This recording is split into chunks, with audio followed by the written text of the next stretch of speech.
शोक संतप्त शोकाकुल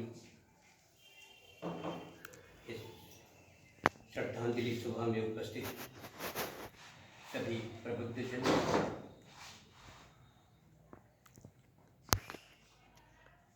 विश्वास नहीं होता, सच कह रहा हूं, विश्वास नहीं होता। आज भी मुझे ऐसा लग रहा है कि अतुल मोहन प्रसाद हम लोगों के साथ हैं।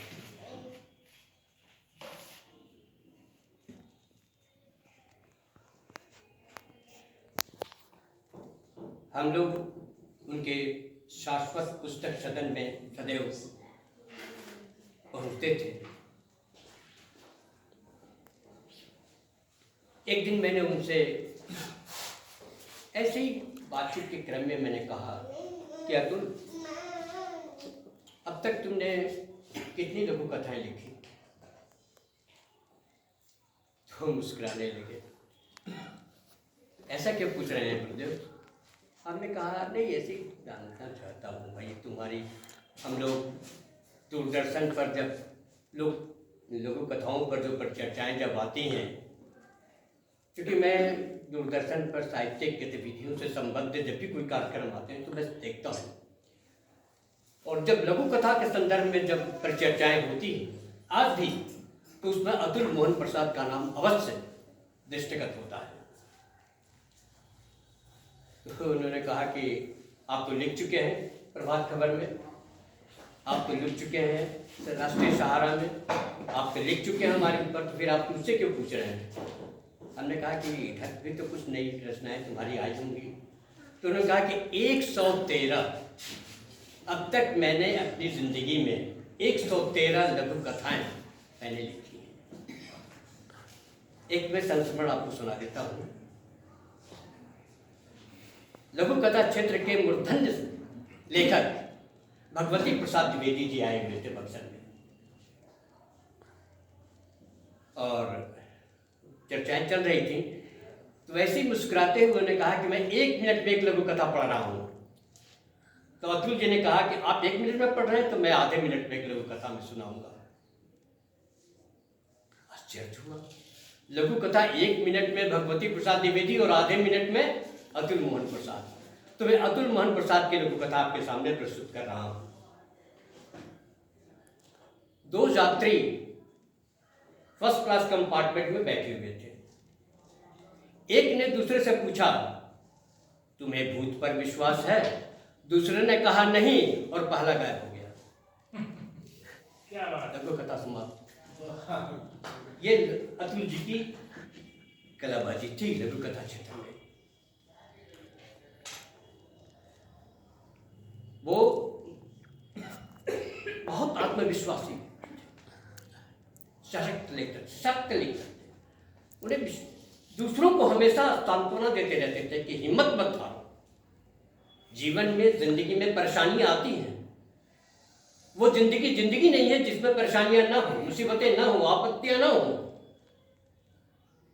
वो आती हैं केवल आपको धैर्य बनाने की, आपके धैर्य की शक्ति को संबल सशक्त करने के लिए परेशानियां आती हैं।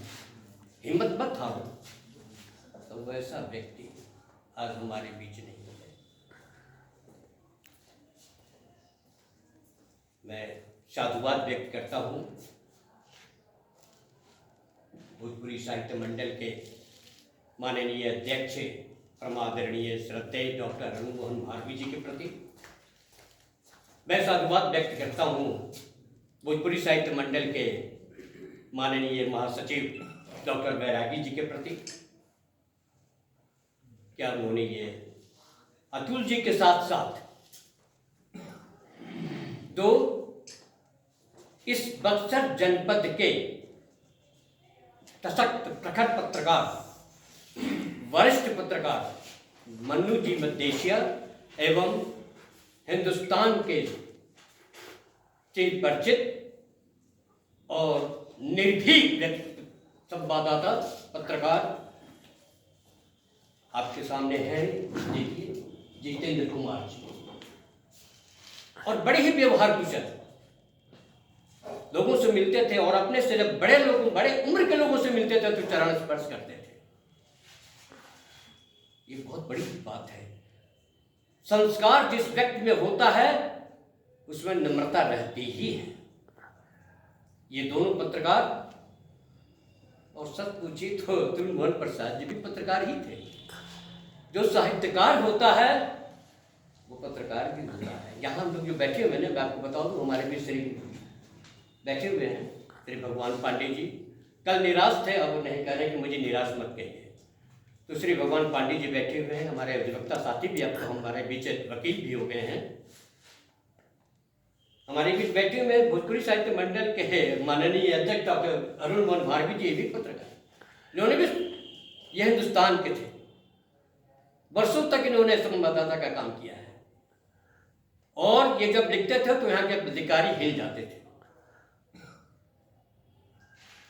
हमारे बीच बैठे हुए हैं बिहान जी, बैठे हुए हैं शशि जी, ये सब लोग पत्रकार हैं। जो साहित्यकार है, जिसकी लेखनी में रवानगी है, वो पत्रकार है। और एक बात मैं और बताऊं कि आज 16 नवंबर है भारवी जी, आज प्रेस दिवस है,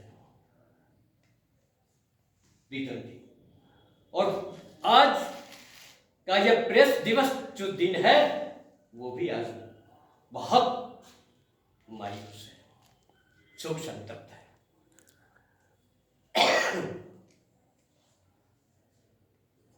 आज के दिन हम तीन वरिष्ठ पत्रकारों की आज हम श्रद्धांजलि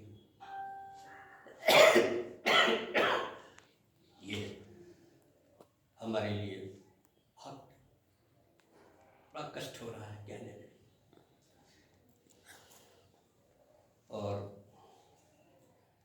समय बहुत कम है, बोलने की तो बहुत इच्छा हो रही है, लेकिन मैं ही आपसे निवेदन करूंगा कि आप सभी समवेत परमपिता परमेश्वर जगत जगनेरी माँ जगदम्बा से यही प्रार्थना करें कि हे देव, हे माता, आप इन तीनों विभूतियों की आत्मा को शांति प्रदान करें। धन्यवाद।